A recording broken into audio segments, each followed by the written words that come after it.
Akhirnya saudara-saudara, posisi juara satu tidak bergeser ke kiri dan ke kanan. Menangis membayangkan. Assalamualaikum warahmatullahi wabarakatuh. Jumpa lagi bersama saya di channel YouTube Febri Adi. Buat kamu yang pertama kali menonton video saya, jangan lupa ya guys ya, di subscribe yang ada tombol merahnya, serta di like, komen, dan jangan lupa diklik tombol loncengnya untuk mendapat notifikasi setiap upload terbaru dari video saya. Jangan lupa di-share ke teman-temannya yang lainnya melalui Instagram, WA, Facebook, dan seluruh akun sosmed yang kamu punya. Dan tidak usah baik-baik baca lagi ya guys, mari kita mulai saja video. Oke Biwari. Inilah yang terjadi ketika bule. Mari kita tonton sampai habis. Oke guys, di sini ada berita yang sangat santer terdengar. Kenapa santer terdengar? Karena si Anies Baswedan ini ya tetap tidak mau menerima kekalahannya di Pilpres. Dia maunya menang aja. Jadi ya dia tidak mau menerima kekalahannya. Sementara si dari ketua partai Nasdem, si Surya Paloh udah mengucapkan selamat kepada Prabowo. Malah agaknya ikut-ikutan kayaknya bergabung sama kubu partai nomor 2, Prabowo Subianto. Tapi si Anies kenapa ya? Kenapa dia nggak mau mengakui kekalahannya ya? Sampai dia kalau ingin melapor lagi ke MK lagi. Nanti kalau seandainya kalah lagi MK, kemana lagi dia mau mengadu lagi, melapor lagi? Menangis membayangkan betapa kejamnya dirimu atas diriku. Kau duakan cinta ini, kau pergi bersamanya. Pun menangis. Kacau. Udah nggak usah sedih. Begini nggak ada gue jadian. Lu emang udah dia belum keluar. Udah ulang lagi bang. Sabar. Besok nanti ada pemilihan lagi.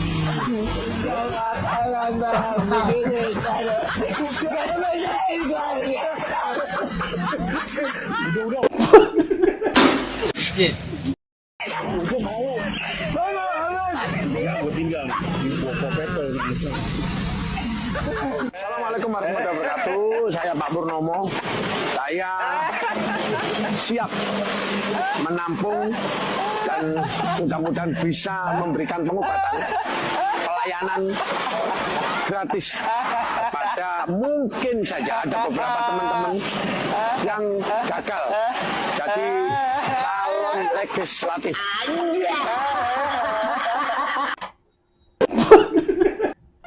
Udahlah, ngapain kali ditangisin Pak? Kalau Anies udah kalah aja. Emang siapa kali dia? Coba lah kita tengok, siapa kali lah Anies itu? Anies dari partai pun nggak ada. Dia numpang partai. Tapi ngapain lah terlalu ditangisin kalau dia itu kalah? Kita tengok, ikutin aja perkembangan negara ini macam mana. Udah selesai titik. Nggak perlu kita terlalu menghayatin kali atau menangisin kali kalau dia tuh kalah. Udah kalah, terima yang menang. Ini negara loh, bukan apa-apa loh. Jangan kita begitu sampai nangis kalah. Aduh. Ini kemenangan Prabowo Subianto dan Gibran. Jadi yang kalah nangis saja. Jangan pura-pura bahagia. Nangis saja. 1 silakan nangis. Lepaskan, 3 keluarkan ya Mas Adi. Ketimbang jadi bisul, ketimbang jadi penakit.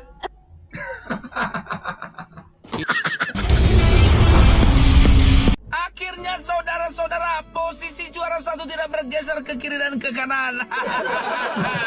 Dari 164 juta yang memilih Bapak Prabowo sebagai presiden itu ada sekitar 96 juta. Anies ada sekitar 42 juta. Dan juga si Anjar itu ada sekitar 27 juta. Jauh ya.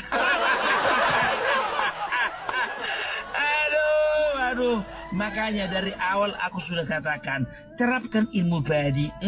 Makin berisik, makin merunduk dia. Makin rendah hati, itulah 02. Coba lihat yang suaranya paling kecil.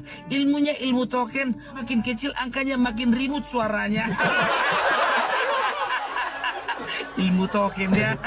Dan yang satu menjadi sorotanku adalah Bapak Ketua KPU kita, Bapak Hasyim Asyari.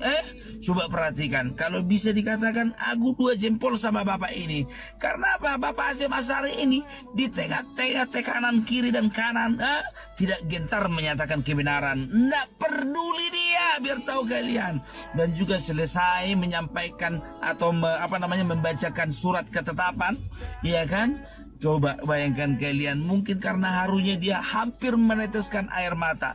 Karena apa? Rasa lelah yang sudah dia lalui selama menyelenggarakan pemilu di bangsa ini. Capek lo, biar tahu kalian. Itu yang pertama, ya kan? Yang kedua, mungkin dia juga hampir meneteskan air mata. Karena apa? Karena beliau sempat berhadapan dengan anak-anak Abah yang susah kali dibilangi. Iya. Saksinya di mana? TPS berapa? Nggak tahu, Pak. Nama saksinya siapa? Nggak tahu juga, Pak. Partai mana yang digelembungkan? Nggak tahu juga, Pak. Pusing kan, Pak, ngadapi anak Abah.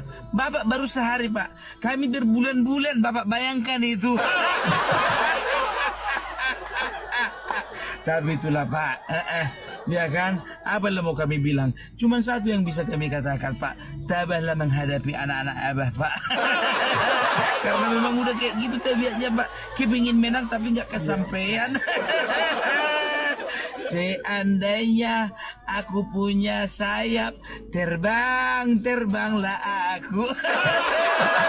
Gimana nggak mau terbang turunan malaikat semua itu, Pak. Padahal udah ribut-ribut kan maksudkan Jokowi. Kalau orang sebelah itu, Pak, maklumi aja lah, Pak. Jangankan Jokowi mau dimaksudkan. Itu kalau nggak senang hatinya, malaikat pun berani mereka maksudkan, Pak. Sabar aja lah, Pak, ya. Sabar aja, Pak. Ya kan? Itu dia. Jadi kawan-kawan, ya. Jadi ku bilang sama kalian, selamat untuk kita semua. Ku bilang ini untuk kita semua ini. Karena apa? Karena walaupun yang memilih hanya 58%, ya kan? Itu sudah mewakili seluruh bangsa ini, ya kan? Aku cuma mau nanya sama sebelah kiri. Untuk anak-anak Abah, masih niat kalian demo? Yang sayangnya lagi, biar tahu kalian, itu Anies Muhaimin langsung bikin konferensi pers. Apa katanya? Tidak menerima hasil pemilu. Susah move on ya, Bang. Sakit hati, patah hati, bikin patah hati. Aduh, udah berapa kali demo? Semana kalian demo, kalian tuh juga nggak berbobot. Yang tarwiyah lah kalian undang, alor boy lah kalian bikin orasi. Yang berbobot itu suruh, kenapa? Kurang logistik kalian. Sekarang nggak terima kalian, mau kalian bawa juga ke jalur MK. Udah ada katanya sekitar 1.000 pengacara. Iya, serius itu, Pak, 1.000. Dari mana uangnya, Pak, membayar? Masih ada rupanya, Pak, mau mensponsori.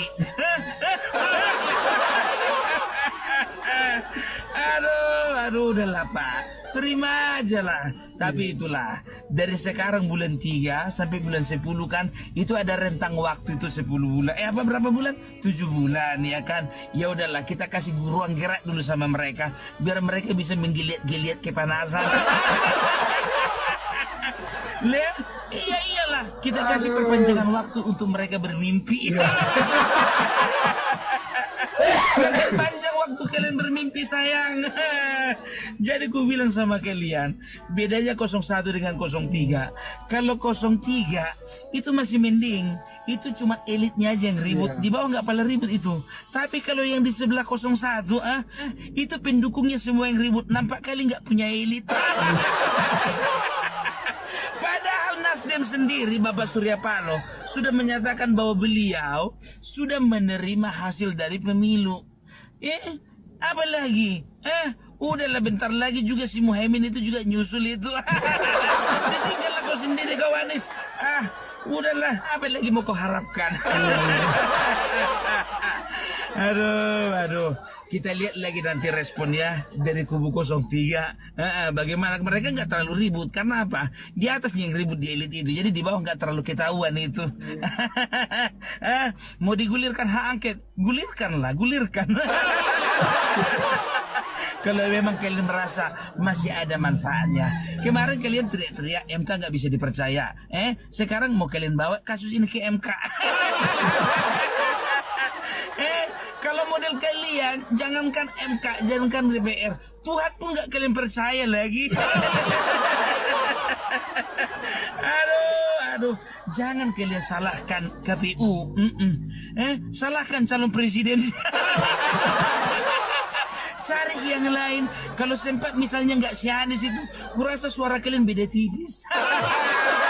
Ini pula yang kayak gitu pula modelnya kalian bikin. Tapi ya udahlah, udah berlalunya itu semua. Saranku, nggak usah kalian perpanjang lagi demo-demo itu. Nggak ada yang dengar. Karena demo kalian itu hanya dianggap sebagai angin malam. Angin malam ngerti kalian kan? Berhembus angin malam. Put. Mencekap. Aduh, ngerti kalian angin malam kan? Angin malam apa yang keluar saat kalian tidur? Nggak perlu kuperpanjang lagi. Itu namanya mutut. Seperti itulah demo kalian, nggak dianggap. Tapi kalau mau kalian bikin demo, bikinlah. Kalau perlu seminggu 3 kali. Biar rutin gitu loh. Terhilala bisa membuka lapangan kerja baru. Dan juga untuk yang demo itu bikin surat kontraknya. Urus BPJS-nya. Dan juga asuransi tenaga kerja. Jangan cuma asal demo gitu loh ya. Jadi untuk Pak Ganjar, Pak, cuma satu Pak permohonanku Pak. Jangan lupa ya Pak, ditebus itu jasnya Pak. Lumayan Pak. Mana tahu Bapak diundang untuk pelantikan nanti Bapak Prabowo ya. Itu kalau Bapak mau menyalahkan, jangan salahkan kami Pak. Jangan salahkan rakyat Pak. Salahkan itu Adian Nabi Tupulu. Gara-gara beliau, Bapak terpaksa menjahit jas. Oke Pak, semangat terus Pak. Pantang mundur bisa tahun ini Pak. Kita coba lagi 5 tahun lagi Pak. Nggak bisa 5 tahun lagi, kita coba Pak 20 tahun lagi. Oke, selamat pagi Por TV. Salam Parbelak, salam NKRI. NKRI harga mati. Akhirnya saudara-saudara, posisi juara 1 tidak bergeser ke kiri dan ke kanan. Dan juga asuransi tenaga kerja. Aduh. Mas Anies, ente kalau sudah kalah aja, jangan banyak kali bacot sampai bilang ke MK lah, bilang pemilu curang lah, apanya yang curang? Itu para anggota-anggota itu nggak tahu tah dari partai mana pun nggak tahu bilang nggak siapa yang curang. Ditanya KPU, ini curangnya di mana? Suara mana yang digelembungkan?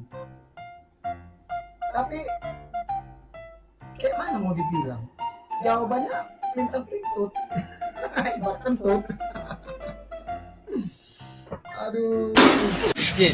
Ditanya sama KPU yang jelas, ya kan? Ini letak curangnya di mana?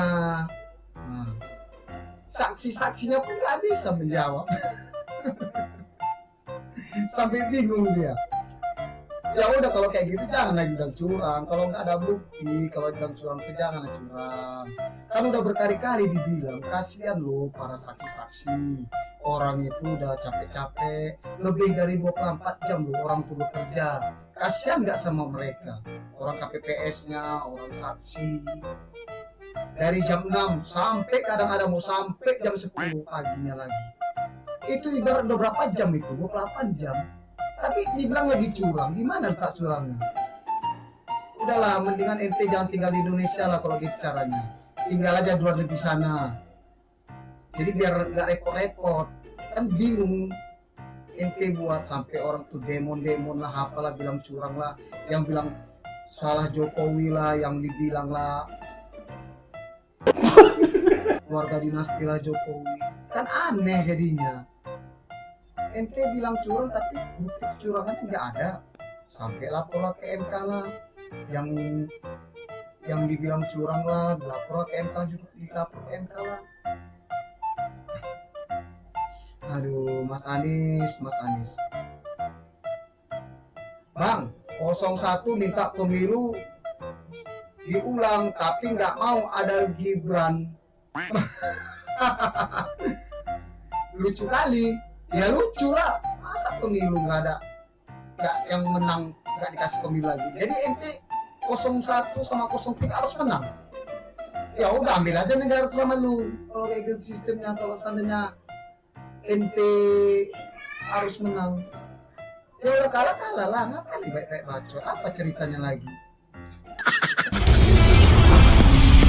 Pemimpinan yang lahir dari proses yang ternodai dengan penyimpangan, dengan kecurangan, akan menghasilkan rejim yang outputnya nanti, keluarannya nanti adalah kebijakan-kebijakan yang penuh dengan ketidakadilan. Dan ini yang tidak ingin kita temui di Indonesia. Kita tidak ingin ini terjadi. Dalam prinsip negara demokrasi modern, ketika melihat ketidaknormalan, ketika melihat penyimpangan demokrasi, maka langkah yang dilakukan bukanlah marah-marah lalu melakukan agitasi kepada publik, tapi langkah yang dilakukan adalah mengumpulkan semua sinyalemen, semua bukti-bukti untuk kemudian nanti dibawa ke depan hakim, ke depan Mahkamah Konstitusi. Ini ciri pribadi, ciri organisasi, dan ciri negara yang modern, yang matang, yang beradab. Karena itu sejak awal kami katakan, kami tidak akan gegabah. Walaupun kami merasakan sejak masa kampanye sampai pemilihan terlalu banyak ketidaknormalan, penyimpangan yang kami alami. Tapi kami memilih untuk mengumpulkan itu semua secara hati-hati, melakukan validasi, memastikan akurat. Kenapa? Karena kita ingin negeri ini, negara tercinta kita ini terus maju, makin matang dalam berdemokrasi, makin matang dalam bernegara. Dan ini kita kerjakan dengan keseriusan. Kita tidak ingin proses demokrasi yang terjadi membuat kita mundur mendekati masa pra-reformasi. Mas Anies, ente kalau udah kalah aja, udah. Jangan lagi bilang lagi curang. Nggak ngerti lah berapa kali dibilangin. Keras sekali kepala ente itu, Anies. Kalau udah kalah. Terimalah kekalahan itu. Tengok itu, dari Ketua Partai Nasdem Surya Paloh, diterimanya kan kemenangan si Prabowo kan. Ente apa? Ente dari partai mana sekarang ceritanya ini? Ya udah, kalau ente gitu jangan lagi nggak terima kekalahan. Udah, mungkin ente terima, mungkin ente dapat bagian jatah kursi kali dari Pak Prabowo, kan lumayan, ya kan? Ini enggak, ngotot, keras sekali kepala ente itu ya. Oke guys, terima kasih banyak yang sudah menonton video YouTube saya sampai selesai. Dan bagi teman-teman yang belum subscribe video YouTube saya, tolong bantu subscribe ya guys. Dan apabila ada kata-kata saya banyak yang salah dan duduk sila atau tingkah laku saya banyak yang salah, saya mohon maaf ya guys ya. Dan semua kesalahan itu ada banyak pada diri saya, dan kebenaran itu hanyalah milik Allah Subhanahu wa Ta'ala. Dan saya berterima kasih banyak kepada teman-teman yang telah subscribe video channel YouTube saya. Semoga Anda dilindungi Allah Subhanahu wa Ta'ala dan barokah. Assalamualaikum warahmatullahi wabarakatuh.